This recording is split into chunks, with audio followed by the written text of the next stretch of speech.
বিসমিল্লাহির রহমানির রহিম। সুপ্রিয় শিক্ষার্থী বন্ধুরা, আশা করি তোমরা যে যেখানে আছো ভালো আছো, নিরাপদে আছো। আলহামদুলিল্লাহ আমরাও ভালো আছি। 2020-21 শিক্ষাবর্ষের শিক্ষার্থীরা যারা নতুন ভর্তি হয়েছ তাদেরকে কৃষি বিশ্ববিদ্যালয় কলেজ কর্তৃক আয়োজিত অনলাইন কার্যক্রমে আমার ক্লাসে স্বাগত। যদিও বা আজকে তোমাদের সাথে তোমাদের কলেজ লাইফের প্রথম ক্লাস, যদিও বা এমনটা হওয়ার কথা ছিল না। সব কিছু যদি স্বাভাবিক থাকতো তাহলে আমরা ক্লাসরুমে বসে সরাসরি তোমাদের সাথে ক্লাসে অংশগ্রহণ করতাম। তোমাদের পদচারণা থাকতো ক্লাসরুমে এবং সেটা তোমাদের একটা অন্যরকম অনুভূতি ছিল, থাকতো, কাজ করতো এবং আমাদেরও সেই অন্যরকম একটা ভালো লাগার অনুভূতি কাজ করত। কিন্তু আমরা জানি আমরা একটি বৈশ্বিক বিপর্যয়ের মধ্য দিয়ে যাচ্ছি, যার কারণে আমরা এই অনলাইনের মাধ্যমেই তোমাদের সাথে এই আমার শুভেচ্ছা ক্লাস শুরু করেছি। যাই হোক, আমরা এই শুভেচ্ছা ক্লাসে সাধারণত আমরা পরিচিতি পর্ব হিসেবে ক্লাসটা নিয়ে থাকি। এই ক্লাসে তোমরা তোমাদের পরিচয় দিবে, আমি আমার পরিচয় দিব, এভাবেই সাধারণত আমরা ক্লাসটা শুরু করি।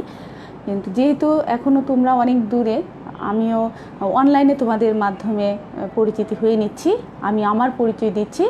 তোমরাও যারা ক্লাস করছো তোমরাও তোমাদের পরিচয়টা, বিশেষ করে নাম, রুল, সেকশন, এগুলো অবশ্যই কমেন্ট বক্সে লিখে দেবে। এর ছাড়াও যদি কোনো জিজ্ঞাসা থাকে অবশ্যই কমেন্ট বক্সে আমাকে নক করবে। তো আমি আমার পরিচয় দিচ্ছি।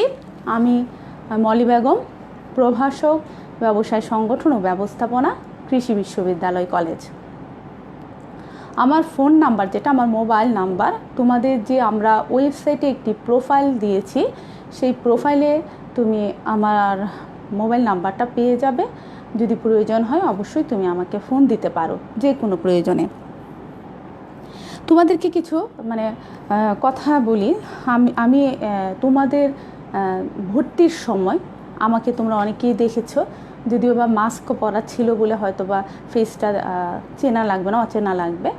তোমাদেরকেও আমরা মাস্ক পরিহিত ছিলে, সেজন্য তোমাদেরকেও আমরা খুব একটা এখনও চিনতে পারবো না হয়তো বা। কিন্তু তোমরা যদি রেগুলার ক্লাস করো, কমেন্ট করো, অবশ্যই তোমাদের সাথে আমাদের পরিচিতিটা, মুখের যে পরিচিতি সেটা হয়ে যাবে। এবার ভর্তির সময় আরেকটা জিনিস খেয়াল করলাম, তোমাদের এই 20-21 শিক্ষাবর্ষে অনেক শিক্ষার্থী যারা এসএসসিতে তোমাদের বিজ্ঞান ছিল কিংবা মানবিক ছিল, তারা এবার অনেকেই কিন্তু কমার্স গ্রুপে কিংবা ব্যবসায় শিক্ষা গ্রুপে তোমরা ট্রান্সফার হয়েছ। তো বা নানা কারণে এসএসসিতে তোমাদের হয়তো বা বিজ্ঞানে, সায়েন্সে একটু রেজাল্টটা হয়তো বা একটু ডাউন হয়েছে, নানা কারণে রেজাল্টটা খারাপ হতে পারে, জিপিএটা কমে গেছে, হতে পারে অসুস্থতা, হতে পারে পারিবারিক কোনো সমস্যা ছিল, কিংবা তোমার কোনো অন্যান্য কোনো মানসিক কোনো প্রেশারের কারণে হয়তো বা রেজাল্ট খারাপ হয়েছে। তো এটা আসলে চিন্তার কোনো বিষয়। যা হয়েছে অতীতকে আর কখনো সামনে টেনে নিয়ে লাভ নেই। আমরা অতীতে যেটা হয়েছে সেখান থেকেও আমরা বর্তমানে আরও ভালো করতে পারবো ইনশাল্লাহ। যেটা খারাপ হয়ে গেছে তার মানে এই না যে তুমি এসএসসিতে খারাপ করছো তার মানে তুমি ইন্টারমিডিয়েটও খারাপ করবে। তুমি যদি কঠোর পরিশ্রম করো, নিরলস পরিশ্রম করো, অবশ্যই তোমরা ভালো করবে। আর যারা সায়েন্স থেকে আসছো তারা হয়তো বা চিন্তা করছো কিংবা উদ্বিগ্ন হয়ে আছো যে আমি কিভাবে আসলে গ্রুপ চেঞ্জ করার কারণে আমি কিছুই হয়তো বা বুঝতে পারবো না কিংবা কিছুই বুঝতে পারছি না, এটা তোমার মনে হতে পারে। তোমরা মন থেকে এই বিষয়টা একেবারে ঝেড়ে ফেলে দাও। তোমরা যেহেতু গ্রুপ চেঞ্জ করেছো এবং বিজনেস স্টাডিজ গ্রুপটাকে তোমরা একেবারে মনে প্রাণে নিজেকে একেবারে মানিয়ে নাও যে আমি এই গ্রুপে অবশ্যই ভালো করব এবং তুমি করতে পারো। যদি তুমি সেটা মনে প্রাণে তুমি গ্রহণ করো তাহলে অবশ্যই তুমি ভালো করতে পারবা। আর যদি তুমি মনে কোনো খুঁতখুঁচানি রেখে দাও যে আমি সায়েন্স থেকে আসছি, আমি হয়তো ভালো করব না, আমি বুঝতে পারছি না এগুলো কি পড়াশোনা, এটা যদি তোমার মনের মধ্যে ঢুকে যায় তাহলে কিন্তু তুমি এই গ্রুপে তুমি কিন্তু ভালো করতে পারবা না। তুমি শুধু এখন একটা জিনিস মনে রাখো, আমি অবশ্যই ভালো করব। মানুষ মানে সব কিছু পারে, তুমি একটু পরিশ্রম করো, তুমি রেগুলার আমাদের অনলাইন ক্লাসগুলো করবে অবশ্যই, এবং তোমরা তোমাদের কোনো জিজ্ঞাসা থাকলে আমাদের সাথে যোগাযোগ করবে, অবশ্যই তোমরা ভালো করবে। এবং আমার যে অভিজ্ঞতা, সায়েন্স থেকে যারা আসে তারা যদি একটু পরিশ্রম করে তারা কিন্তু ভালো করতে পারে। এবং যারা সায়েন্স থেকে কমার্সে আসছো তাদের জন্য আরেকটা কথা বলি, তোমরা যারা এই ডিসিশন নিয়ে সায়েন্স থেকে তোমরা কমার্সে আসছো তাদেরকে আমি শুভেচ্ছা বা স্বাগতম জানাই, এবং তোমরা একটি খুব ভালো সিদ্ধান্ত নিয়েছো। কমার্স থেকে কিন্তু তোমার কেরিয়ার গড়ার জন্য কিন্তু অনেক ভালো ভালো সুযোগ কিন্তু তোমার জন্য অপেক্ষা করছে, এবং সহজে এটা করা যায়। বিশেষ করে অ্যাডমিশনের ক্ষেত্রে আমরা সায়েন্সে যেমন অনেক জিপিএ লাগে, কমার্সে একটু কম হলেও একটু পরিশ্রম করলেই কিন্তু ভালো কোনো ইউনিভার্সিটিতে তোমরা ভর্তি হতে পারবে।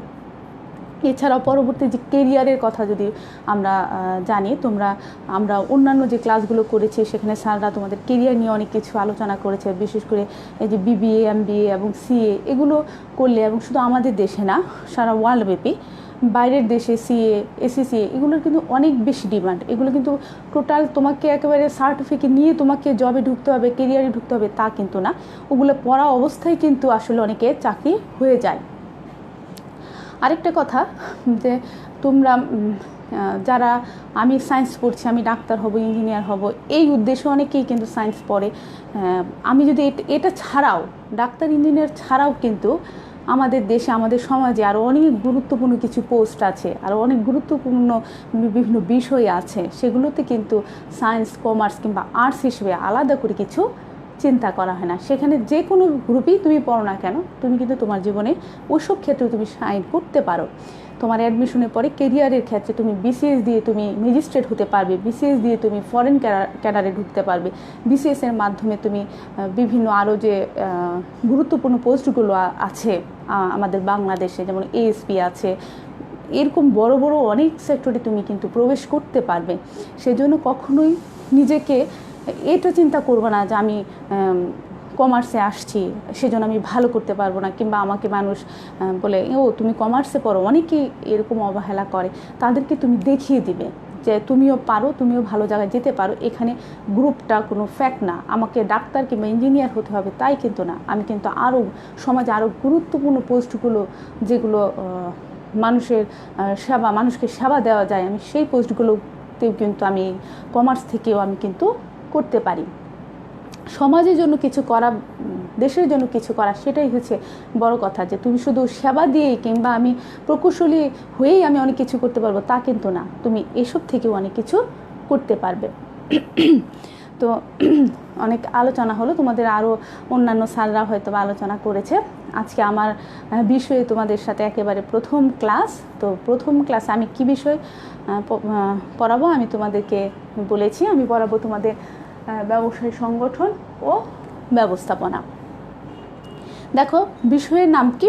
ব্যবসায় সংগঠন ও ব্যবস্থাপনা, যার ইংরেজি নাম হচ্ছে বিজনেস অর্গানাইজেশন অ্যান্ড ম্যানেজমেন্ট। এখানে দেখো শব্দগুলো দেখো, ব্যবসায় সংগঠন ও ব্যবস্থাপনা। ব্যবসায়, আমার যে সাবজেক্টটা, এখানে ব্যবসায় নিয়ে আলোচনা করব আমরা, এবং ব্যবসায় করার ক্ষেত্রে আমি কিভাবে ব্যবসাটাকে ম্যানেজ করে, মানে আমি কীভাবে আমি আমার লক্ষ্যে পৌঁছাবো সেটা নিয়ে আমরা ফার্স্ট পেপার এবং সেকেন্ড পেপার দুইটা বিষয়ে আমরা আলোচনা করব। তার মধ্যে সংগঠনে, যে ব্যবসায় সংগঠন বলতে সাধারণত আমরা একটি দল বা একটা গোষ্ঠী কিংবা কোনো প্রতিষ্ঠানকে বুঝে থাকি। তো এখানে যে ব্যবসায়ের যে বিভিন্ন ধরনের ব্যবসায় যে আমাদের সমাজে আছে, যেমন এক মালিকানা কিংবা যৌথ মালিকানায় ব্যবসায়, কিংবা সরকারি ব্যবসা মানে রাষ্ট্রীয় ব্যবসা, কিংবা সমবায় সমিতি, এই যে ব্যবসায়গুলো আছে, এই যে বিভিন্ন ধরনের ব্যবসায়গুলো নিয়েই আমরা প্রথম পত্রে আলোচনা করব। যে প্রথম পত্রটার নাম হচ্ছে তোমাদের ব্যবসায় পরিচিতি।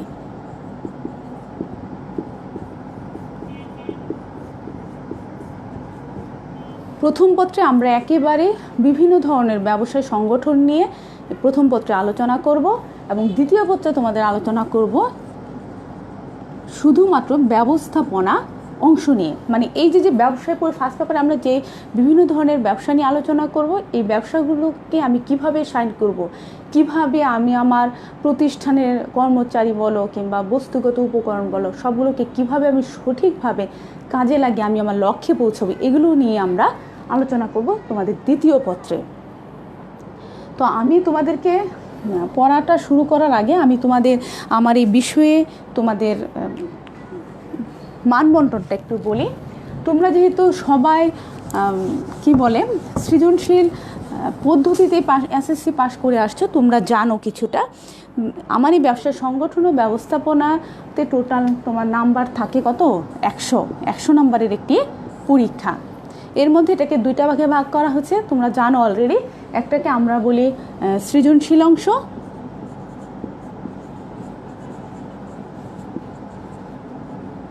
বা সিকিউ, আরেকটাকে আমরা বলি বহু নির্বাচনী অংশ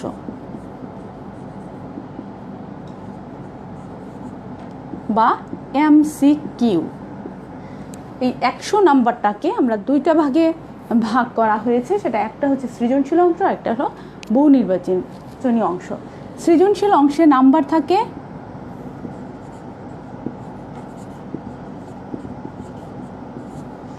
সৃজনশীল অংশের নাম্বার থাকে 70 নাম্বার এবং তোমাদের এমসিকিউ অংশের নাম্বার থাকবে 30 নাম্বার।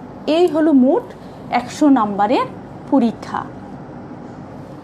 তোমরা জানো 70 নাম্বার যে সৃজনশীল অংশটাই, এখানে 70 নাম্বারের জন্য প্রত্যেকটা এখানে তোমাদের 7টি প্রশ্ন উত্তর দিতে হয়, যার প্রত্যেকটি প্রশ্নের মান সমান, মানে 10 নাম্বার করে এক একটা প্রশ্ন, 7টি প্রশ্ন উত্তর দিতে হয়।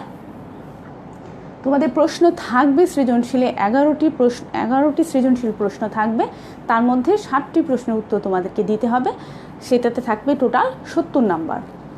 আর তোমাদের বহু নির্বাচনী থাকবে নাম্বার 30, এর প্রতিটি প্রশ্নের মান সমান এবং প্রতিটি প্রশ্নের মান হলো 1 করে।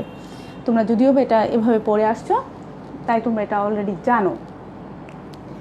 তাহলে দেখো, আমরা আরেকটা বিষয়, কমার্সের যে তোমাদের যে 4টা বিষয় আছে, 4টা বিষয়ের মধ্যে তোমাদের হিসাব বিজ্ঞান, ব্যবসা সংগঠন ও ব্যবস্থাপনা, উৎপাদন ব্যবস্থাপনা এবং ফিনান্স, এই 4টির মধ্যে 2টি বিষয়ে তোমাদের ম্যাথ টার্ম আছে। তার মধ্যে হিসাব বিজ্ঞান যেটা, সেটা প্রায় পুরোটাই ম্যাথ, এবং ফিনান্সে তোমাদের ফার্স্ট পেপার সেকেন্ড পেপারের মধ্যে একটা পেপারে ম্যাথ আছে, সেকেন্ড পেপারে ম্যাথ নেই।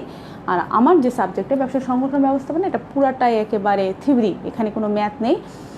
তবে থিওরি বলে তোমরা ভয় পেও না। এখন যে সৃজনশীল অংশ করছে, এখানে আসলে সৃজনশীল পদ্ধতিতে এখানে প্রত্যেকটা বিষয়ই কিন্তু আসলে ম্যাথের মতোই। নাম্বারটা আসলে আমরা নাম্বার যে তোমাদেরকে দেওয়া হয় কিংবা প্রশ্নটা যেভাবে করা হয়, তোমরা এখানে কাট নাম্বার, কোনো নাম্বার তুমি প্রশ্ন যেটা চাওয়া হলো সেটাই যদি তুমি লেখো, তাহলে তোমার নাম্বার কাটার কিন্তু কোনো সুযোগ থাকে না।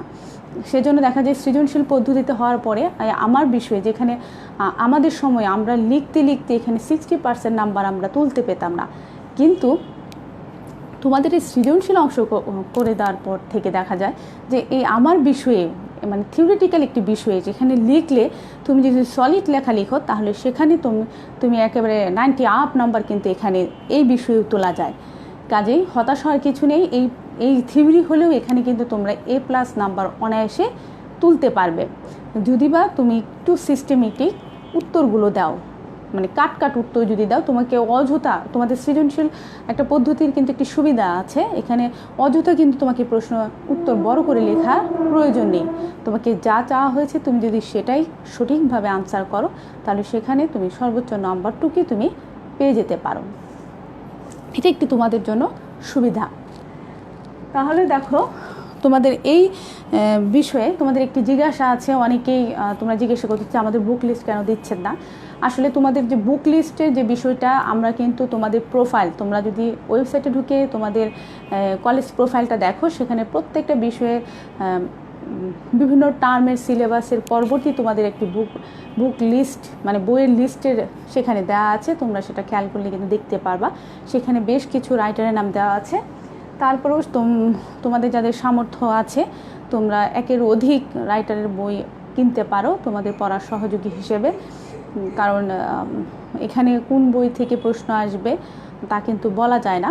তবে আসলে আমরা যদি বেসিকটা জানতে পারি, যে বই থেকেই প্রশ্ন আসুক না কেন, আমরা বেসিকটা যদি জানতে পারি তাহলে আমরা আনসার দিতে পারবো। তাহলে দেখো, আমি তোমাদেরকে সাজেস্ট করছি, আমরা বেশ কিছু বই তোমাদের প্রোফাইলে কিন্তু দেওয়া আছে। তার মধ্যে আমি একেবারে পাঠ্য বই হিসেবে আমাদের ক্লাসরুমে আমরা যে বইটা পড়াবো সেটা হচ্ছে খালেকুজ্জামান স্যারের বইটা। আমি লিখে দিচ্ছি, তোমরা যারা ক্লাস করছো তারা লিখে নাও কিংবা শুনে মনে রাখার চেষ্টা করবা।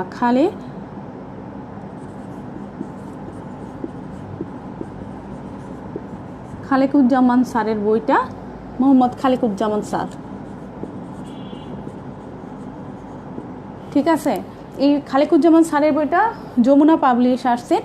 তোমরা প্রথম পত্র এবং দ্বিতীয় পত্র দুইটাই কিনে নিবে। এবং প্রথম পত্র দ্বিতীয় পত্র দুইটাই কেন কিনবে?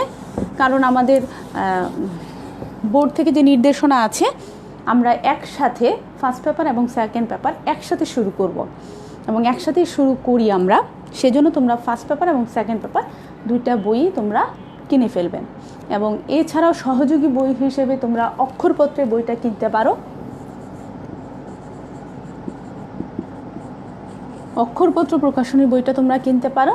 অক্ষরপত্র প্রকাশনীর বইয়ের লেখকের নাম হচ্ছে মোহাম্মদ শরীফুল আলম এবং মোহাম্মদ হজরত আলী স্যারের বইও তোমরা কিনতে পারো। এছাড়া তোমাদের সুযোগ হলে অবশ্যই কলেজে, সেই কলেজ লাইব্রেরিতে আরও কিছু রাইটারের বই আছে, তোমরা সেখান থেকে তোমরা হেল্প নিতে পারবে। তাহলে দেখো, আমি এই হলো তোমাদের বইয়ের হিসাব বললাম। এবং আমার সাবজেক্ট যেটা, সেটা অনেকেই, যেটা বিগত ইতিহাস কিংবা স্টুডেন্টদের যে আমাদের যে সবসময় যেটা দেখি, ওরা বলে আমার সাবজেক্টটা নাকি অনেক কঠিন। আসলে কঠিন কখন হয়? যখন আমরা একটা জিনিস কম পড়ি তখনই সাধারণত সেটা কঠিন মনে হয়। যেটা সম্পর্কে আমরা জানি না সেটাই আমার কাছে অপরিচিত কিংবা কঠিন মনে হয়। কিন্তু আমার বিষয়টা কিন্তু অনেকটাই সহজ। আমরা কম পড়ি বলে সেজন্য মনে হয় যে আমরা এটা পারি না। তোমরা, আমি আশা করব যে আমি যে লেকচারে যে ক্লাসগুলো তোমাদেরকে নেব সেটা তোমরা অবশ্যই বাসায় দেখবা। এবং সাথে সাথে যদি দেখো, যেদিন পড়াবো, যেদিন যে টপিকস পড়াবো সেটা যদি সেদিনই বাসায় তোমরা রিভিশন দাও, একবার বাসায় বইটা চেক করো, তাহলে এটা ক্লিয়ার হয়ে যাবে। এবং এটাকে তোমরা অনেকেই ম্যাথ টার্মগুলোর পিছনে এত বেশি ছোট যে ওটাকে তোমার ভালো করতে হয়, আমার সাবজেক্টে সময় কম দাও। তোমাকে যদি সময় কম দাও তাহলে তুমি কিন্তু খারাপ করবে।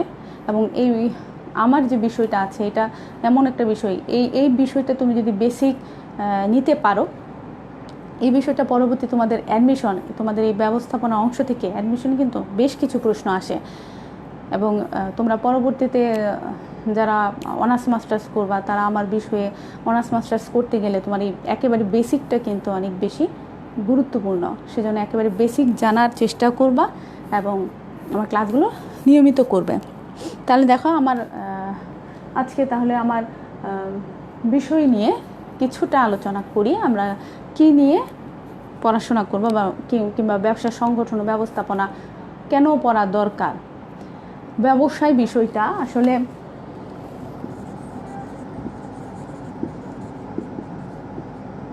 ব্যবসায় যে বিষয়টা, আমরা আসলে এটা তো জানি, আমরা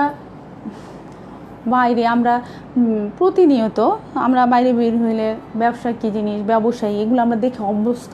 কিন্তু এটা আবার পড়ার বিষয় হলো কেন? আসলে আমরা অনেক কিছু দেখি কিন্তু বইয়ের ভাষায় সেগুলোকে কি বলে সেটা আমরা জানি না। বিভিন্ন ধরনের ব্যবসা আছে। তুমি কেন কমার্সে এই সাবজেক্টটা কেন দিয়ে দিল?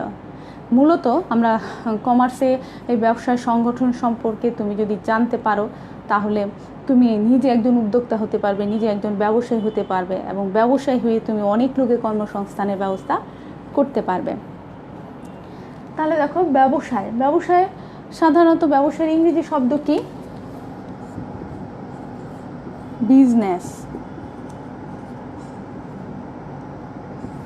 ব্যবসায়ের ইংরেজি শব্দ হচ্ছে বিজনেস। আমরা অনেক বেশি পরিচিত এই শব্দটার সাথে, আমরা জানি আসলে ব্যবসায় কি। কিন্তু পাঠ্যপক্ষে আমরা যদি এখন সংজ্ঞা জিজ্ঞেস করি তোমাদেরকে, তোমরা কিন্তু ব্যবসার যে সংজ্ঞা যেটা, সেটা কিন্তু আমরা আসলে বলতে পারি না। কিন্তু আমরা কিন্তু প্র্যাকটিক্যালি দেখে কিন্তু অভ্যস্ত। আমরা দেখো বাসা থেকে বের হয়ে আমরা ছোট্ট একটা মুদির দোকান দেখি, মুদির দোকানে যে বসে কেনা বেচা করে উনি কিন্তু একজন ব্যবসায়ী, উনি কিন্তু চাকরিজীবী না, উনি কিন্তু একজন ব্যবসায়ী। আমরা যে শপিং মলে যাই, শপিং মলে বিভিন্ন দোকানদারের কাছ থেকে আমরা যে আমাদের প্রয়োজনীয় পণ্য কিনে থাকি, তারাও কিন্তু এক ধরনের ব্যবসায়ী। তাহলে দেখো ব্যবসায়ী আসলে একটি স্বাধীন পেশা, এবং মানুষের জীবনে অভাব আছে, এবং এই অভাবটা মানুষ পূরণ করার যে প্রচেষ্টা, এই পূরণ করার প্রচেষ্টা করতে গেলে মানুষের অর্থনৈতিক কর্মকাণ্ডে মানুষের লিপ্ত হয়। মানুষের যদি কোনো চাহিদা না থাকতো, মানুষের যদি কোনো চাহিদা নাই, কোনো কিছু খাওয়ার চাহিদা নাই, কোনো কিছু কেনার চাহিদা নাই, বস্ত্র কেনার চাহিদা নাই, তাহলে কিন্তু মানুষের এই অর্থের পিছনে ছোটার কোনো প্রয়োজন ছিল না। কিন্তু মানুষের এই অর্থের পিছনে ছোটার মূল কারণ কি? আমাদের ক্ষুধা, আমাদের যে বস্ত্র, আমাদের বিভিন্ন ধরনের প্রয়োজন, এই প্রয়োজনের তাগিদেই কিন্তু মানুষ এই অর্থের পিছনে ছোটে। একটা জিনিস খেয়াল করে দেখো, যে আমাদের যদি এই প্রয়োজনগুলো না তৈরি হতো, তাহলে কিন্তু আমরা এই টাকার পিছনে, চাকরির পিছনে, ব্যবসার পিছনে কিন্তু আমরা ছুটতাম না। আর এই যে ছুটতেই মানুষ কালের বিবর্তনে এই টাকার পিছনে ছুটতে যেয়েই কিন্তু এই বিভিন্ন ধরনের ব্যবসায় উৎপত্তি হয়ে গেছে অটোমেটিকলি। দেখো আমার টাকার প্রয়োজন আছে বলে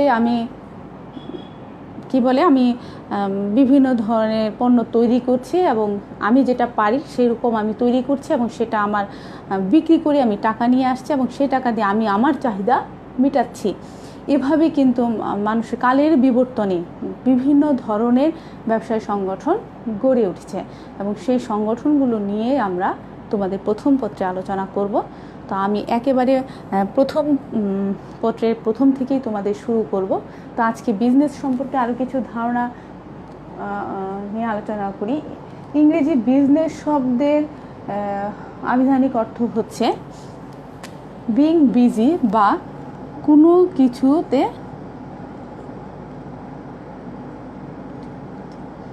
যে কোনো কাজে ব্যস্ত থাকা।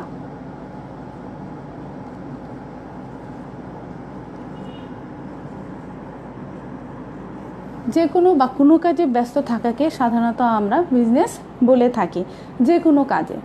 এখন তুমি যদি ভাত খাওয়ার কাজে ব্যস্ত থাকো, তাহলে কি সেটা ব্যবসা হবে? বলো তো, কমেন্ট বক্সে লিখে দাও। আমি যদি ভাত খাওয়া নিয়ে ব্যস্ত থাকি, সেটা কি ব্যবসা হবে? নিশ্চয়ই না, আমরা সেটাকে ব্যবসায় বলতে পারি না।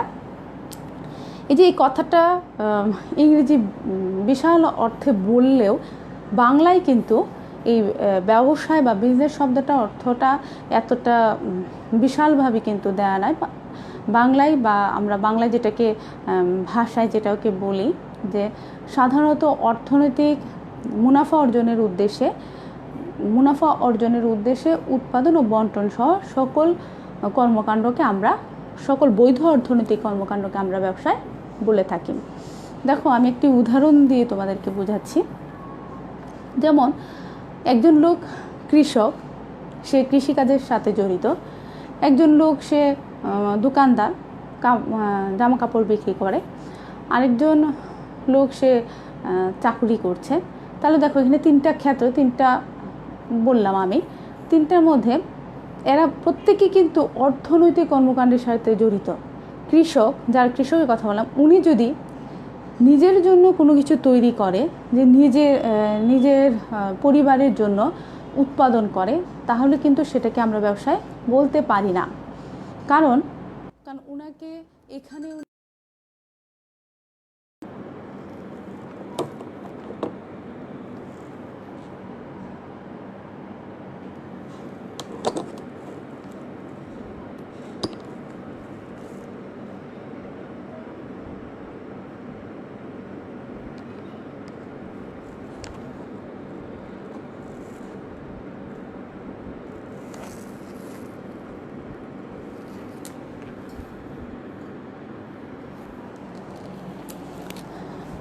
সরি, একটু মোবাইলের প্রবলেমের জন্য ক্লাসটা একটু মাঝখানে বিরতি হয়ে গেল। তো আবারও শুরু করছি। আমি যে কথাতে ছিলাম, যে মানুষ যদি কখনো নিজের জন্য কিছু তৈরি করে, নিজের প্রয়োজন মেটানোর জন্য, তাহলে সেটাকে আমরা ব্যবসায় কিন্তু বলতে পারি না। ব্যবসায়ী হতে হলে অবশ্যই আমি যেটা তৈরি করব সেটা বিক্রি করে আমাকে মুনাফা অর্জনের একটি উদ্দেশ্য থাকতে হবে। ব্যবসায় মানেই সেখানে মুনাফা অর্জন বিষয়টা থাকা জরুরি। মুনাফা অর্জন যদি আমার উদ্দেশ্য না থাকে তাহলে সেটাকে আমরা বিজনেস বলতে পারি না। কিন্তু যে চাকরিজীবী উনি উনি উনি ওনার কি উনি কিন্তু কোনো কিছু উৎপাদনের সাথে জড়িত না, সে চাকরি করছে, মাস শেষে নির্দিষ্ট বেতন পাচ্ছে, উনি কিন্তু নট ব্যবসায়ী, উনি একজন চাকরিজীবী। তো এভাবে ব্যবসার যে বিষয়টা আমরা কিন্তু আসলে অনেক ধরনের ব্যবসায় সমাজে দেখে থাকি। তাহলে দেখো ব্যবসার সংজ্ঞাটা আমি আবারও বলছি, ব্যবসার সংজ্ঞাটা তাহলে কি হবে? মুনাফা অর্জনের উদ্দেশ্যে কোনো বৈধ অর্থনৈতিক কর্মকাণ্ডকে আমরা সাধারণত ব্যবসায় বলে থাকি। দেখো কথাগুলো দেখো, মুনাফা অর্জনের উদ্দেশ্যে কোনো বৈধ অর্থনৈতিক কর্মকাণ্ডকে আমরা ব্যবসা বা বিজনেস বলে থাকি। ঠিক আছে, তাহলে দেখো এখানে কথা মুনাফা অর্জনের উদ্দেশ্যে, আমি কেন বারবার বলতেছি এখানে তোমার এই মুনাফা অর্জনের উদ্দেশ্য, ব্যবসায় হতে হলে অবশ্যই তোমাকে সেখানে উদ্দেশ্য কী হতে হবে? মুনাফা অর্জন। কিন্তু তুমি যদি এখানে চিন্তা করো যে আমি মুনাফা অর্জন করবো না, আমি নিজের জন্য তৈরি করতেছি, তাহলে সেটা কিন্তু তোমার ব্যবসায় হবে না। তাহলে আবার বলা হচ্ছে মুনাফা অর্জনের উদ্দেশ্যে যে কোনো বৈধ অর্থনৈতিক কর্মকাণ্ড, তার মানে তোমার কাজটা হতে হবে বৈধতা, আইনগত বৈধতা থাকতে হবে। তুমি কোনো অবৈধ কোনো কিছু করলে কিন্তু সেখানে যদি তোমার মুনাফা অর্জন উদ্দেশ্য থাকে তাহলেও কিন্তু সেটা ব্যবসায় হবে না। তোমাকে উদ্দেশ্য হতে হবে বৈধ।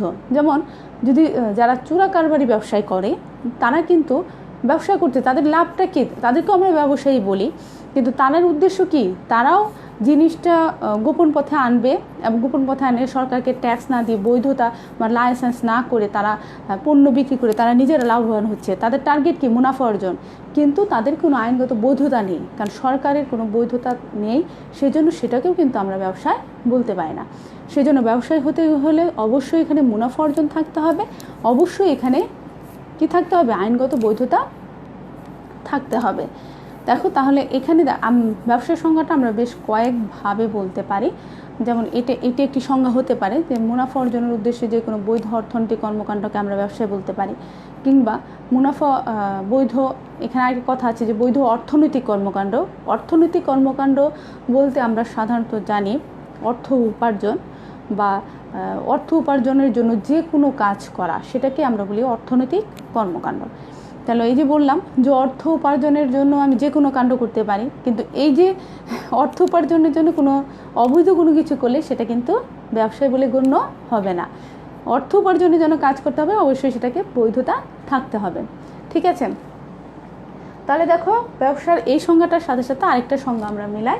ব্যবসা হচ্ছে মুনাফা অর্জনের উদ্দেশ্যে উৎপাদন ও বন্টন। মুনাফা অর্জনের উদ্দেশ্যে উৎপাদন ও বন্টন সহ যাবতীয় কাজে, মুনাফা অর্জনের উদ্দেশ্যে উৎপাদন ও বন্টন সহ যাবতীয় অর্থনৈতিক কর্মকাণ্ডকে আমরা ব্যবসায় বলতে পারি। তাহলে দেখো এখানে দুইটা কথা, একটি আছে উৎপাদন, একটি বন্টন। উৎপাদন বিষয়টা কি? যেটা একেবারে পণ্য তৈরি করার একটি বিষয় থাকে, একটা জিনিস তৈরি করা, সেটাকে আমরা উৎপাদন বলি। আর বন্টন মানে কি? সেটা বন্টিত হওয়া, মানে মালিকানা বদল। যেমন আমি একটা পণ্য তৈরি করলাম, এই পণ্যটা আমি আরেকজনের কাছে বিক্রি করে দিই, মালিকানা চেঞ্জ হয়ে গেল। এই যে আমার হাত থেকে আরেকজনের হাতে আমার পণ্যটা চলে গেলো, এটাকে বলি আমরা বন্টন। এভাবে একেবারে আমি পণ্য উৎপাদন করব, আমার উৎপাদিত পণ্য একেবারে ভোক্তার কাছে, যারা ভোগ করে পণ্যটা, তাদের কাছে পৌঁছাতে গেলে এখানে বেশ কয়েকবার আমার পণ্যের মালিকানা বদল হয়। তাহলে এই যে উৎপাদন থেকে ভোক্তা পর্যন্ত পৌঁছাতে গেলে এখানে যে যাবতীয় কাজ করা হয়, সকল কাজকে আমরা একত্রে ব্যবসায় বলতে পারি। আর এই যে সকল কাজ, এটাকে আমরা উৎপাদন ও বন্টন দিয়ে বলেছি। আমি পরবর্তী ক্লাসে তোমাদের ব্যবসায় সম্পর্কিত ডিটেলস আলোচনা করব, মানে পরবর্তী ক্লাসে তোমাদের মূল বিষয় নিয়ে আলোচনা করব। আজকে একেবারেই তোমাদের প্রথম ক্লাস ছিল, ওরিয়েন্টেশন ক্লাস ছিল, তোমরা শুভেচ্ছা ক্লাস ছিল, সেজন্য একেবারে পড়ার গভীরে আমি আজকে ঢুকছি না। আগামী দিন থেকে পড়ব। তোমরা অবশ্যই আগামী ক্লাসের আগেই বই কিনে ফেলবে এবং বইটা কিনে একটু বইয়ের পেজগুলো একটু উল্টাবে। অবশ্যই সেখানে ব্যবসায় সম্পর্কে লেখা আছে এবং তোমাদের যে সৃজনশীল প্রশ্ন পদ্ধতি, প্রশ্ন উত্তর কীভাবে লিখতে হয় সেগুলো একটু দেওয়া আছে, তোমরা সেগুলো একটু পড়বে। ইনশাল্লাহ আগামী ক্লাসে তোমাদের আমরা পড়া রিলেটেড মানে একেবারেই তোমাদের সিলেবাস অনুযায়ী পড়াটা শুরু করব। আজকে আর যেহেতু অনেকগুলো ক্লাস পর ক্লাস হয়ে গেল, হয়তো বা একেবারে মাথায় কিছু ঢুকবে না, আর আমিও একেবারে প্রথম দিন তোমাদেরকে এতটা দিতে চাচ্ছি না। ইনশাল্লাহ পরবর্তী ক্লাস থেকে আমরা সিলেবাস অনুযায়ী পড়া শুরু করব। আমরা আরেকজন শিক্ষক আছে, উনিও তোমাদেরকে কিছু বিষয় পড়াবে, ওনার ক্লাসে উনি বলে দিবে উনি কী পড়াবেন। ঠিক আছে, আজকে তোমরা ভালো থেকো, নিরাপদে থেকো, আমাদের জন্য দোয়া করো এবং অবশ্যই আমার পরবর্তী ক্লাস রুটিন অনুযায়ী অবশ্যই পরবর্তী ক্লাসে অ্যাটেন্ড করবে। তো আজকের জন্য আল্লাহ হাফেজ।